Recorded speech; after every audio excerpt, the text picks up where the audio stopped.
Hello students, welcome back to Best Education Classes.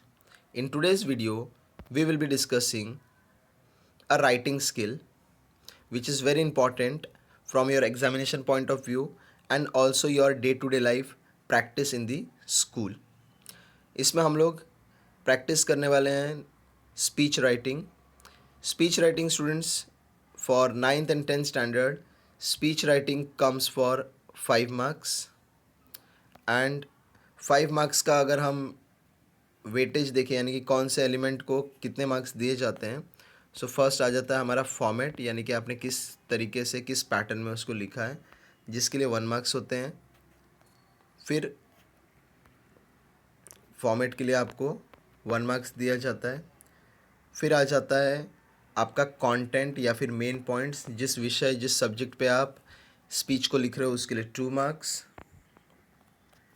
And फिर उसके बाद स्टूडेंट्स आपका ओवरऑल प्रेजेंटेशन उसके लिए होते हैं 2 मार्क्स.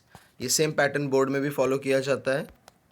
सो आपको यही पैटर्न फॉलो करके you have to write to score good marks. And speech writing students बहुत सिंपल होता है, बहुत अच्छा ईजी आसान होता है. इसमें आप अच्छे से अच्छा मार्क्स स्कोर कर सकते हो बिना ज़्यादा लिखे. जो भी आइडिया आप लिख रहे हो स्टूडेंट्स, याद रखना प्रिसाइसली लिखो, straight forward to the point लिखो. So with the help of this question, I am going to explain you speech writing. See, the question says, imagine you have to deliver a speech on Independence Day or Republic Day.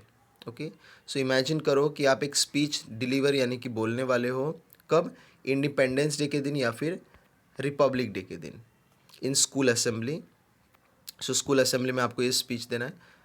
Prepare a speech on my dream India, the India I dream of, India of my dreams. So students, आपको किसी भी तरह का question दिया जाएगा. In those questions first of all आपको एक day, एक मौका, एक इवेंट मेंशन किया रहेगा. देन उसके बाद में आपको एक टॉपिक दिया जाएगा. सो आपको इस दिन पर इस टॉपिक पे स्पीच देना होगा. Getting my point? आपको इस डे पे स्पीच नहीं देना है, आपको you have to give a speech on this particular topic. वो दिन है, वो मौका वही है, वो इवेंट वही है, लेकिन आपका टॉपिक कुछ और है. आप इसमें इंडिपेंडेंस डे का या फिर रिपब्लिक डे का स्पीच नहीं देने वाले हो. सेम वे में ऐसे ही आपको क्वेश्चन आ सकता है that on world environment day speak और डिलीवर अ स्पीच और prepare a speech on my favourite tree और वाई ट्रीज़ आर इम्पॉर्टेंट. ऐसे करके आपको दे सकते हैं, यानी कि डे कोई और होगा बट उससे रिलेटेड, उससे मिलता जुलता एक आपको टॉपिक, एक आपको सब्जेक्ट होगा जिस पे आपको स्पीच लिखनी है. Now coming straight forward to the answer. Now students, as you can see this speech, it is consisting of 3 paragraph. देखो यहाँ पे फर्स्ट पैराग्राफ है, ये सेकेंड पैराग्राफ है, ये थर्ड पैराग्राफ है. सो स्टूडेंट्स, आप भी अपने एग्ज़ाम में अपने आंसर्स में ऐसे ही स्पीच राइटिंग को 3 पार्ट्स में डिवाइड कर सकते हो, जिसमें से आप जो फर्स्ट पार्ट होता है, यानी कि हम इस पार्ट के बारे में बात कर रहे हैं, इस पार्ट को हम बोल सकते हैं पैराग्राफ ऑफ इंट्रोडक्शन. इंट्रो का पैराग्राफ है. इसमें बेसिकली हम अपना इंट्रोडक्शन देते हैं कि हम कौन हैं, कौन से क्लास से हैं, कौन से स्कूल से हैं, किस टॉपिक पे हम स्पीच देने वाले हैं, और भी बहुत सारी ऐसी बातें आप इंट्रोडक्शन का दे सकते हैं. उसके बाद आ जाता है सेकेंड पैराग्राफ. ये पैराग्राफ होता है हमारा डिस्कशन का, जिसमें हम अपना सारा जो आइडिया है, सारे जो थॉट्स हैं वो बताते हैं. तो इंट्रोडक्शन हो गया. सेकेंड पैराग्राफ आपका हो गया डिस्कशन का. उसके बाद आता है हमारा थर्ड पैराग्राफ. थर्ड पैराग्राफ जो होता है वो होता है कंक्लूजन का, या फिर हम उसको सिंपल वे में स्पीच में उसको एक जनरल थैंकिंग भी बोल सकते हैं, यानी कि जनरली हम अपने ऑडियंस को थैंक करते हैं. सो देखो स्टूडेंट्स, इसमें जो फर्स्ट पैराग्राफ है उसको मैं रीड करता हूँ. Respected principal, teachers, my dear friends, today 15th August is the day India won her freedom. No doubt, at that time, the citizens of free India had many dreams for their country. So students, इसमें जो first line है उसमें इस student ने अपने teachers को, अपने friends को और अपने प्रिंसिपल को ग्रीट किया है। ऐसे आप इसमें और थोड़ा एक्सटेंड करके लिख सकते हो। Good morning to respected principal, teachers, non teaching staff, parents and my dear friends. ऐसे करके आप थोड़ा सा इसको और एक्सटेंड कर सकते हो अगर आपको थोड़ा ज़्यादा लिखना है इंट्रोडक्शन तो।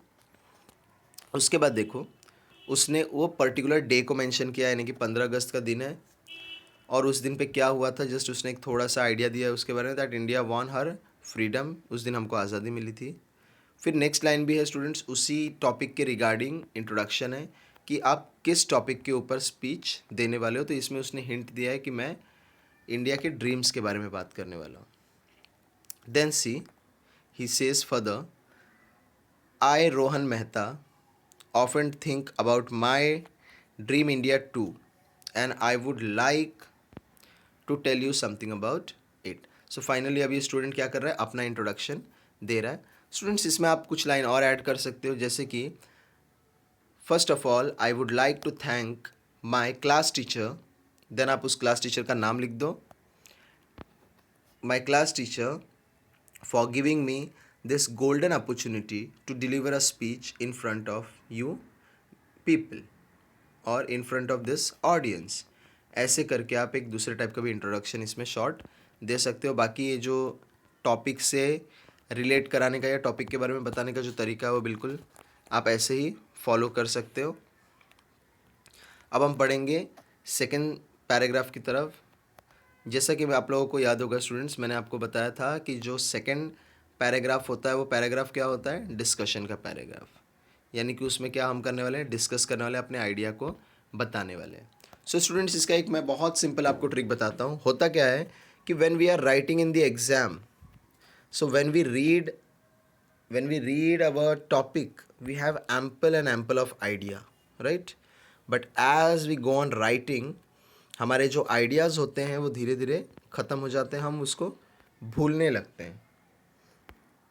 और जैसे जैसे हम उसको भूलने लगते हैं स्टूडेंट्स, सो भूलने से क्या होता है, उसको भूलने से क्या होता है कि हमारा जो राइटिंग का आइडिया होता है वो रह जाता है, वो छूट जाता है। फिर हम एक ही बात को घुमा फिरा के एक्टिव से पैसिव, पैसिव से एक्टिव, बस ऐसे करके उसको बस लिखते जाते हैं, ताकि हमारे लेंथ, स्पीच का जो लेंथ होता है ना, हम यही सोचते हैं जब हमारे टीचर्स बोलते हैं you have to write a speech, तो हम टीचर से पहला क्वेश्चन क्या पूछते हैं, teacher how much we have to write, हमें कितना लिखना है, कितना पेज लिखना है। सो स्टूडेंट्स, हमेशा आपको बहुत सारा नहीं लिखना होता है, आप कम लिखो, छोटे सिंपल सेंटेंसेस में लिखो, लेकिन जो भी आपके आइडियाज़ है, जो भी आप कहना चाहते हो उसको अच्छे से आप उसमें व्यक्त करो, उसमें अच्छे से एक्सप्रेस करो, then only you can get good marks. So I was talking about a trick. तो आपको ट्रिक यहाँ क्या करना है students, when you read your topic, that time while reading the topic आपके दिमाग में बहुत सारे अलग अलग अलग अलग आइडियाज़ आते हैं, रिलेटेड टॉपिक्स आते हैं। So now you take a pencil and with that pencil आप अपने आंसर शीट्स में क्या करो, कीवर्ड्स लिखो, है ना। जैसे हम गूगल पे किसी चीज़ को सर्च करते हैं, वी राइट कीवर्ड्स, सो आप कीवर्ड्स लिखो, वैसे कीवर्ड्स अपने आंसर शीट में किसी भी तरफ आप जस्ट रफली लिख के रख लो।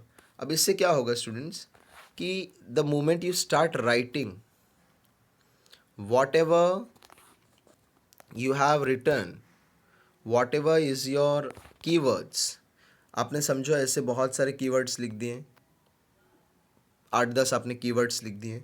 अब आप क्या करना है, you have to take the first keyword and फिर उस फर्स्ट कीवर्ड के बारे में आप डिस्कस करो, उसके बारे में आप बात करो। यानी कि आपका बेसिकली क्या है, ये आपका खुद के आइडियाज़ है, आपकी खुद की दिमागी सोच है। सो आप उस सोच पे और भी एक्सटेंड करके, एक्सप्रेस करके लिख सकते हो। एंड स्टूडेंट, जब आप ये कीवर्ड्स फ्रेम करोगे, यानी कि कीवर्ड्स जब सोचोगे, तो ऑलमोस्ट आपके दिमाग में रिलेटेड ही कीवर्ड्स आते हैं, रिलेटेड ही टॉपिक आपको ध्यान में आता है। सो उससे हमारे स्पीच की कंटिन्यूटी भी बनी रहेगी। बहुत ज़रूरी है कि स्पीच में जो भी आइडिया आप एक्सप्रेस कर रहे हो, जो भी आइडियाज़ अपने बता रहे हो, ऑडियंस को सुना रहे हो, वो सारे आइडियाज़ आपस में इंटर कनेक्टेड हों। अगर इंटरकनेक्टेड होंगे तो जो रीडर होगा वो बहुत ही इम्प्रेस होगा, उसे काफ़ी अच्छा फील होगा, कनेक्टेड फील होगा, रियल फील होगा स्पीच। सो चलो हम लोग देखते हैं इसमें। In the India of my dreams there would be no poverty. So ये पर्सन क्या बोल रहा है कि जो मैं इंडिया बनाऊंगा उसमें पॉवर्टी यानी कि गरीबी नहीं होगा। Every Indian would be able to live a comfortable life. सारे हिंदुस्तानी, सारे इंडियंस कंफर्ट की यानी कि अच्छे लाइफ एक्सपेंड गुजार सकते हैं। Every single person would be literate and pursuit and extinction of knowledge would be open to all. Acquisition of knowledge would be open to all, irrespective of caste, greed और religion. तो सारे India pursuit कर सकते हैं, एक्वेजन कर सकते हैं knowledge को, और वो सबके लिए ओपन होगा यानी कि सबके लिए खुला होगा, उनके कास्ट, ग्रीड, रिलीजन को बिना देखे हुए। सो स्टूडेंट्स, ऐसे करके जो भी आपके दिमाग में फर्स्ट कीवर्ड आया था उसके बारे में आप थोड़ा सा एक्सटेंड करके लिख दो। बेसिकली 2 sentences लिख दो, that will be more than enough. After that you take the next keyword and again आपको क्या करना है, उस कीवर्ड पे 2 सेंटेंस फ्रेम करना है। सो ऐसे फ्रेम करते करते स्टूडेंट्स आपका जो स्पीच है वो धीरे धीरे रेडी हो जाएगा। There will be also continuity. Speech में कुछ चीज़ें आप इंक्लूड कर सकते हैं स्टूडेंट्स। आप स्पीच में कुछ ऑडियंस को क्वेश्चंस पूछ सकते हो, उनसे कुछ क्रॉस क्वेश्चन कर सकते हो, और you can include even in between the speech you can include some poetries, that is कविता आप उसमें इंक्लूड कर सकते हो ऑडियंस के लिए जो उस टॉपिक से कनेक्टेड हो। चलो आगे हम लोग इसको पढ़ते हैं। Truth corruption it's away a country and in my dream India there would be no corrupt people. तो ये क्या बोलता है कि करप्शन जो होता है, भ्रष्टाचारी जो होती है, वो क्या करता है, हमारे देश को धीरे धीरे खा जाता है। तो जो भी इंडिया का वो ड्रीम देखता है वहाँ पे करप्ट पीपल नहीं होंगे, करप्शन नहीं होगा, और इंडिया करप्ट लोगों से दूर होगा, फ्री रहेगा। ट्रूथ एंड सिंसियरिटी वुड राइन, यानी कि ट्रूथ, सच्चाई और ईमानदारी, सिंसियरिटी, वो उसका रूल होगा, उसका राइन होगा। A large population would turn out to be advantage rather than handicap. So हमारा जो लार्ज पॉपुलेशन यानी कि यहाँ पर मिडिल क्लास के बारे में बात हो रही है, तो मिडिल क्लास लोग हैंडीकैप्ड यानी कि लाचार नहीं रहेंगे। यहाँ पर हैंडीकैप वर्ड लाचारी के लिए यूज़ किया है, लाचार नहीं रहेंगे। We will be using renewable energy sources more and more. तो हम लोग ज़्यादा से ज़्यादा रिन्यूएबल एनर्जी का यूज़ करेंगे, जैसे कि सन का, विंड का हम ज़्यादा से ज़्यादा यूज़ करेंगे। Every man and women and child would be able to hold his or her head with dignity and self respect. तो सारे इंसान यानी कि इंडिया के सारे नागरिक, चाहे वो आदमी हो, औरत हो या बच्चा हो, वो सब डिग्निटी और सेल्फ रिस्पेक्ट में जिएंगे। India would be super power. India पूरे वर्ल्ड पे मीन्स सबका सुपर पावर बन जाएगा, पावरफुल देश बनेगा। But unlike the current super powers, India will always land a helping hand to the developing nation. तो बाकी देशों जैसा हमको सुपर पावर नहीं बनना है। इंडिया अगर सुपर पावर बनेगा तो वो हमेशा सबको हेल्पिंग हैंड देगा, यानी कि सबकी मदद करेगा। There would be no need to have police force because there would be no crime and no criminals. So ये जो स्पीकर है, इसमें जो ओरिएटर है, वो क्या बोलता है कि इंडिया में पुलिस की ज़रूरत ही नहीं पड़ेगी। क्यों? क्योंकि हमारे इंडिया में ना तो किसी तरीके का क्राइम होगा, तो ना ही क्रिमिनल्स रहेंगे। Every one would be happy and content. तो सारे लोग बहुत ही खुश होंगे अपने लाइफ में, बहुत ही उत्सुक होंगे। सो स्टूडेंट्स, ये देखो इसमें बहुत ज़्यादा सेंटेंसेस नहीं दिए हैं, जस्ट 12 से 15 सेंटेंस में स्पीच का डिस्कशन वाला पार्ट कंक्लूड कर दिया गया है। ऐसे ही सेम वे में स्टूडेंट्स आप जो भी पॉइंट्स, कीवर्ड्स आप लिखोगे, आपके दिमाग में जो भी कीवर्ड्स आएंगे, सो ये कीवर्ड्स स्टूडेंट्स आपको बहुत बेटर पड़ेगा वर्ड्स को, सेंटेंस को रिपीट करने से। वो कम्प्लीटली यूजलेस मैनर है कि आप सोचते हो कि आपको ज़्यादा से ज़्यादा लिखोगे तो ज़्यादा से ज़्यादा मार्क्स मिलेगा, दैट इज़ नॉट ट्रू। सो आप क्या करना है, आपको ऐसे कीवर्ड्स फ्रेम करना है, कीवर्ड्स के ऊपर 2-2 सेंटेंस, 3-3 सेंटेंस आपको बस लिखते जाना है, बताते जाना है। इसमें आप और क्या इंक्लूड कर सकते हो, can include some poem, that is कविता। आप जो आपकी ऑडियंस है उससे क्वेश्चंस भी पूछ सकते हो अपने स्पीच के दौरान, और ऐसे करके आप अपने टॉपिक के बारे में स्पीच लिख सकते हो। ये स्पीच राइटिंग स्टूडेंट्स किसी टाइप का ऐसे नहीं होता है जिसमें आप बहुत ज़्यादा लिखो तो आपको बहुत ही ज़्यादा या अच्छा मार्क्स मिलेगा, नहीं। आपको एक स्पीच देना है, आपको लोगों के सामने अपने आइडियाज़ को, अपने थॉट्स को यहाँ पर क्या करना है, प्रेजेंट करना है।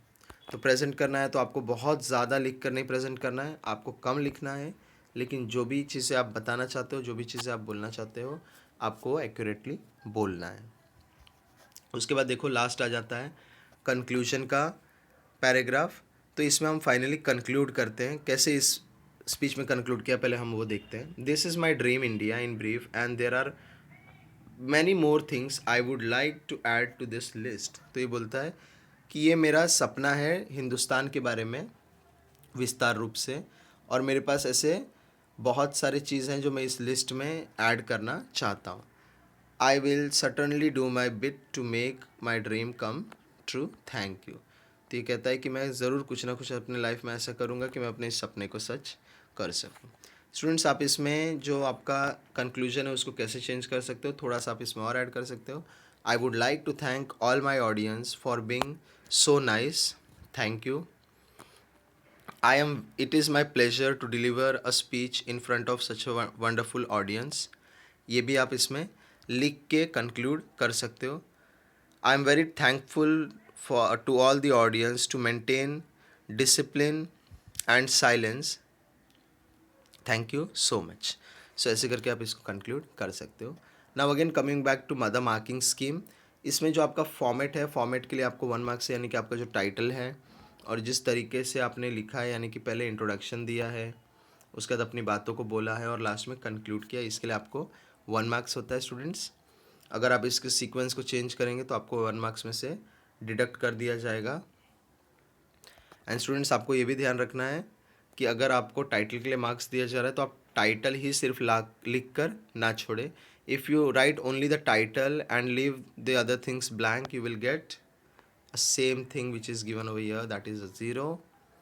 So you have to write title and write in a correct sequence, introduction followed by a discussion and at last conclusion. उसके बाद से स्टूडेंट्स आ जाता है आपका कंटेंट, यानी कि आपके मेन पॉइंट्स, जो बातें आपने इसमें बताई हैं। तो मेन पॉइंट्स के स्टूडेंट्स आपको ज़्यादा से ज़्यादा आंसर इस सेकेंड वाले पैराग्राफ में से मिलता है। And at last comes final presentation. Now students, in this presentation will contain marks for your spellings, कि आपने करेक्ट स्पेलिंग्स लिखे हैं कि नहीं। फिर इसमें और इंक्लूड किया जाएगा आपके सेंटेंस फॉर्मेशन को, कि what ever sentences you have made, दो सेंटेंसेस आर ग्रामेटिकल करेक्ट। उसके बाद आ जाता है आपका hand writing and at last आपने कितना नीट एंड क्लीन मैनर में उसको लिखा है, यानी कि कितना टाइडनेस मेंटेन किया है, ज़्यादा जगह आपने कैंसलेशन नहीं किया है। एंड स्टूडेंट्स, ये एक और टिप, जनरल टिप है इंग्लिश के लिए या किसी भी सब्जेक्ट के लिए, जो मैं अपने ऑफलाइन स्टूडेंट्स को भी बताता हूँ, कि whenever students if you do something wrong, we are human beings, हमसे कुछ ना कुछ छोटी मोटी गलतियाँ, सिली स्पेलिंग मिस्टेक या कुछ हो जाता है, फिर हमको अचानक से रियलाइज़ होता है, no I have written this spelling wrong. तो आप क्या करते हैं, लिखने के घाई में आप यहाँ पर एकदम ऐसे रंगोली बना देते हैं अपने पेन से। उससे क्या होता है, फ्रंट साइड में तो रंगोली दिखती ही दिखती है, बैक साइड में भी उसका हल्का इम्प्रिंट आ जाता है, आपका पेपर गंदा दिखने लगता है। सो स्टूडेंट्स, आपको सिंपली क्या करना है, just with your pen, not with pencil, जो भी आपने लिखा है उसके ऊपर एक सिंगल लाइन से उसको कट करना है। सो ऐसे करके आप अपने पेपर में टाइडीनेस और नीटनेस रख सकते हो। And students, if you right in this pattern, that will B 101% correct. ऐसे आप किसी भी टॉपिक पे स्पीच लिख सकते हो। फर्स्ट आपको इंट्रोडक्शन लिखना है, लास्ट आपको कंक्लूजन लिखना है, और जो सेकंड पैराग्राफ है उसमें आपको क्या करना है, ढेर सारी बातें करनी है, बहुत सारा डिस्कशन लिखना है, और अपने मन के अंदर जो भी पॉजिटिव थॉट्स हैं, पॉजिटिव थिंकिंग है, वो आप लिख सकते हो, वो आप बता सकते हो। बेसिकली हम सेकेंड स्टैंजा जो डिस्कशन वाला होता है उसमें इंफॉर्मेशन भी प्रोवाइड करते हैं, उसमें लोगों से क्वेश्चन भी पूछते हैं और अपने खुद के भी थॉट्स बताते हैं। I hope you have understood what is speech writing. Even ये 12th स्टैंडर्ड के लिए भी सेम टेक्निक है, बट 12th स्टैंडर्ड का मार्क्स डिस्ट्रीब्यूशन अलग है। सो 12th स्टैंडर्ड के लिए भी एक अलग वीडियो आएगा। If you liked the video students, please don't forget to hit on the like button. Channel को सब्सक्राइब करना मत भूलो. And also comment in the comment section so that we can make some more videos for you and contribute for your studies. Thank you.